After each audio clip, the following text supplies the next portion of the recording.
Hi viewers, কেমন আছেন সবাই? আশা করি ভালো আছেন। আজকের ক্লাসে আমরা পরিমাপের ত্রিকোণমিতি এই অধ্যায়ের বহু নির্বাচনী প্রশ্ন, এক কথায় উত্তর, সংক্ষিপ্ত প্রশ্ন এবং সৃজনশীল প্রশ্নের অ্যান্সারগুলো ধাপে ধাপে দেখে নিব। তো চলো আমরা এখন এই অধ্যায়ের উপর ক্লাসগুলো করে নিই। এখানে দেখো, প্রথম উদ্দীপক কী বলছে? ট্রাইগন শব্দটি কোন ভাষা থেকে এসেছে? তো এটা এসেছে গ্রিক ভাষা থেকে। সমকোণের সরাসরি বিপরীত দিকের বাহুকে কী বলে? সমকোণের সরাসরি বিপরীত দিকের বাহুকে অতিভুজ বলে। আচ্ছা, এই সম্পর্কে তোমাদের একটু ধারণা দিই। এই যে দেখো, এইটা হচ্ছে সমকোণী ত্রিভুজ। এই ত্রিভুজের সমকোণ বা 90 ডিগ্রি হচ্ছে এই জায়গাটা হচ্ছে 90 ডিগ্রি। তো 90 ডিগ্রি বা সমকোণের বিপরীত বাহু কেবল অতিভুজ। তোমরা খাতায় নোট করে নাও। সমকোণ বা 90 ডিগ্রির বিপরীত বাহুকে কী বলে? অতিভুজ।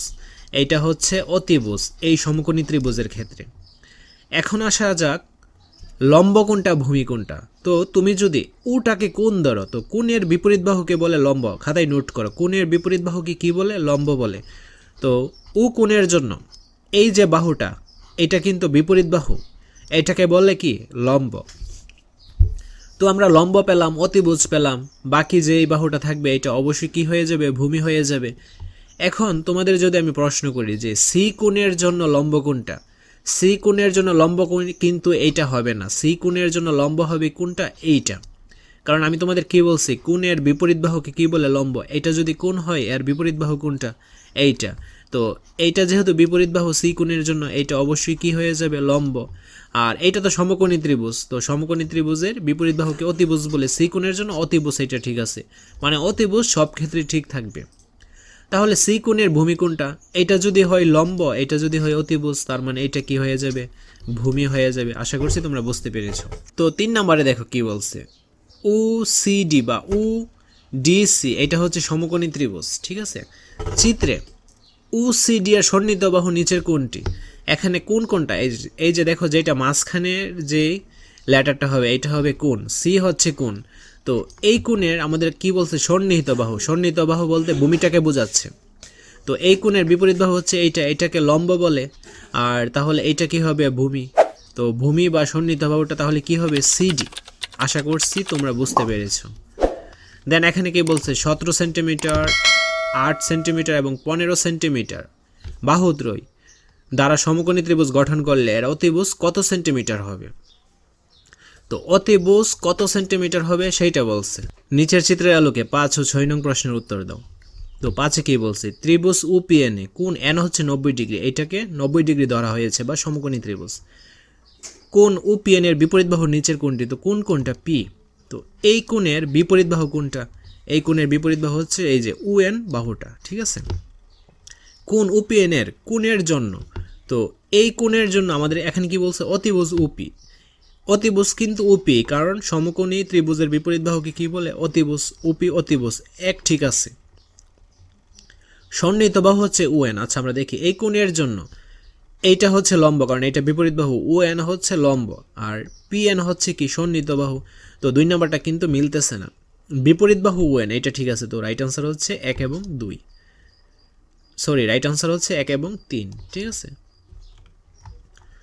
তারপরে 7 নম্বরটা দেখো। চিত্রের থিটা কোণের সাপেক্ষে, এই যে কোণ হচ্ছে এইটা, কোণটাকে একটু উল্টে দেওয়া হয়েছে। কোণ যদি এইটা হয়, এর অতিভুজ কি? 45। তো আমাদের সমকোণী ত্রিভুজটা বের করতে হবে। এটা হচ্ছে সমকোণ। তো কোণের বিপরীত বাহুকে কি বলে? সমকোণের বিপরীত বাহুকে অতিভুজ বলে। অতিভুজ 45, ঠিক আছে। অতিভুজের বিপরীত দুই বাহুর যোগফল 63। তো এইটা যদি অতিভুজ হয়, এর বিপরীত দুই বাহু হচ্ছে এইটা এবং এইটা, এই দুইটার যোগফল কি 63? হ্যাঁ, এই দুইটার যোগফল 63। তারপর সন্নিহিত বাহু বিপরীত বাহুর যোগফল অতিভুজের সমান, এটা কিন্তু ভুল। তো রাইট আনসার হচ্ছে 1 এবং 2।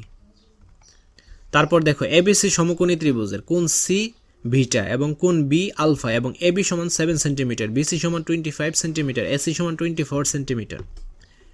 বিটা কোণের বিপরীত বাহুর দৈর্ঘ্য কত সেন্টিমিটার? তো বিটা কোণ হচ্ছে এইটা, এর বিপরীত বাহুর দৈর্ঘ্য। বিপরীত বাহু কোনটা তাহলে? বিপরীত বাহু হচ্ছে এই যে 7 সেন্টিমিটার, ঠিক আছে। আমরা অ্যান্সারটা পেয়ে গেছি। নিচের কোন কোণটির জন্য সন্নিহিত বাহুর দৈর্ঘ্য 24 সেন্টিমিটার? তো এইটা যদি কোণ হয়, এর বিপরীত বাহু হচ্ছে এইটা, এটা তো লম্ব। আর এটা কি হয়ে যাবে, এইটা তখন ভূমি হয়ে যাবে, আর এইটা অতিভুজ, সবচেয়ে বড় বাহুটা কি হয়ে যায়, অতিভুজ। আমরা অতিভুজ চিনলাম, আমরা লম্ব চিনলাম, তার মানে এটা কি হয়ে যাবে, অবশ্যই সন্নিহিত বাহু বা ভূমি। তো রাইট আনসার হচ্ছে এই যে বিটা কোণের জন্য। এসএসসি 2025 শেষ মুহূর্তের প্রস্তুতি কোর্সটি করে পরীক্ষা টেনশন আজই দূর করে ফেলো। স্পেশাল প্রোমো কোড ব্যবহার করলে পেয়ে যাবে 500 থেকে 1000 টাকা পর্যন্ত ডিসকাউন্ট। কোর্সটি সকল গ্রুপের জন্য অ্যাভেলেবল। বিটা কোণের অতিভুজের দৈর্ঘ্য কত সেন্টিমিটার? তো বিটা কোণের, এটা তো কোণ আমরা তো পেয়ে গেলাম, এই যে 25 সেন্টিমিটার, সবচেয়ে বড় বাহুটা যেটা, এটাই অতিভুজ। তো রাইট আনসার হচ্ছে গ। তো 11 নম্বর অঙ্কটা দেখো, এখানে বলছে কোণ UMN ও কোণ PR কিউ কোণের ক্ষেত্রে কোন শর্তে এরা সদৃশ সমকোণী। তো এই যে এটার হচ্ছে M কোণ আর এটার ক্ষেত্রে R কোণ। এই ক্ষেত্রে আমরা কি প্রমাণ করব? কোণগুলো যদি সদৃশ হয় আমরা প্রমাণ করতে পারি এই কোণের অতিভুজ আর এই কোণের অতিভুজ সমান, অর্থাৎ UM/PR কিন্তু সমান। এছাড়া আরেকটা প্রমাণ করতে পারি, এই কোণের লম্ব কি UN, অর্থাৎ এই কোণের লম্ব আর এই কোণের লম্ব PQ, এই দুইটাও সমান। ঠিক আছে, অর্থাৎ রাইট আনসার হচ্ছে ক। ত্রিভুজ AOB ও ত্রিভুজ COD এর ক্ষেত্রে এদের বাহুদ্বয়গুলোর অনুপাত ধ্রুবক কোনটা? অর্থাৎ এখানে দেখো AB আর CD কি সমান, এবং আরেকটা আমরা প্রমাণ করতে পারি, এই যে দেখো UB, এই যে U থেকে B আর UD এরাও কিন্তু সমান। তারপর 13 নম্বরটা দেখো, চিত্রে AB/AC সমান কত? অর্থাৎ এই যে AB কত, ABর মানটা কিন্তু 3, আর আমাদের ACর মান বের করতে হবে, ACর মান কত। আচ্ছা, এটা তো যেহেতু একটা সমকোণী ত্রিভুজ, সমকোণী ত্রিভুজের অতিভুজ বা যে কোনো বাহু বের করার সূত্র হচ্ছে অতিভুজ স্কোয়ার সমান লম্ব স্কোয়ার প্লাস ভূমি স্কোয়ার। এখানে আমরা এটা লিখে দিচ্ছি, অতিভুজ স্কোয়ার ইকুয়ালস টু লম্ব স্কোয়ার প্লাস ভূমি স্কোয়ার। এখানে অতিভুজের মান কত দেওয়া রয়েছে, 5, আর এটা যেহেতু কোণ, তো কোণের বিপরীত বাহু হচ্ছে লম্ব, এই যে লম্বের মানটা কিন্তু দেওয়া নেই।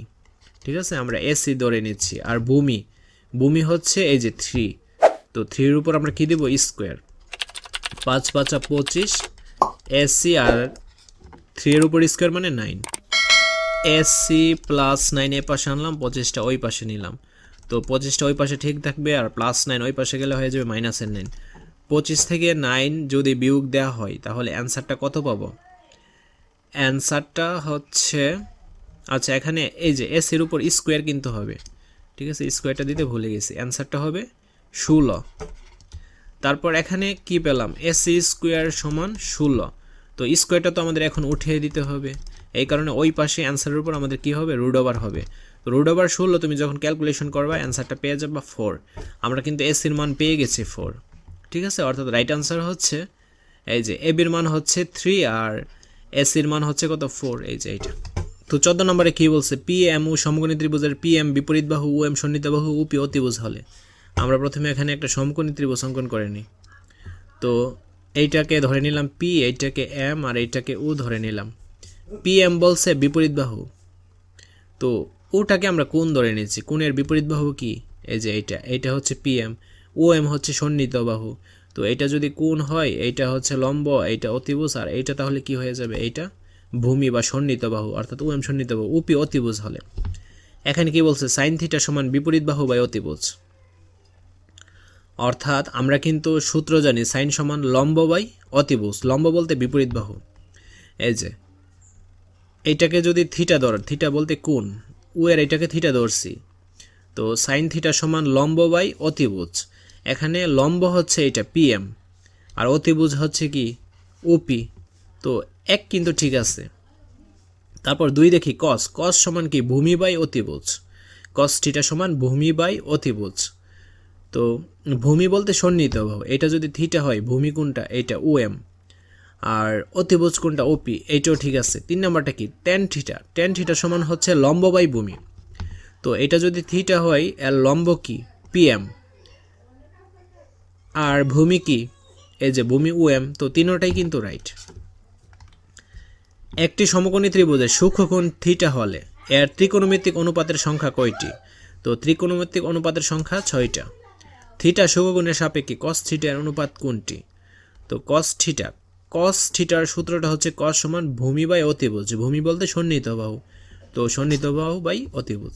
তারপর 17টা দেখো, থিটা কোণে ট্যান থিটার অনুপাত নিচের কোণটি, ট্যান থিটা সমান ট্যান হচ্ছে কি লম্ব বাই ভূমি, লম্ব বলতে বিপরীত বাহু বাই ভূমি বলতে সন্নিহিত বাহু।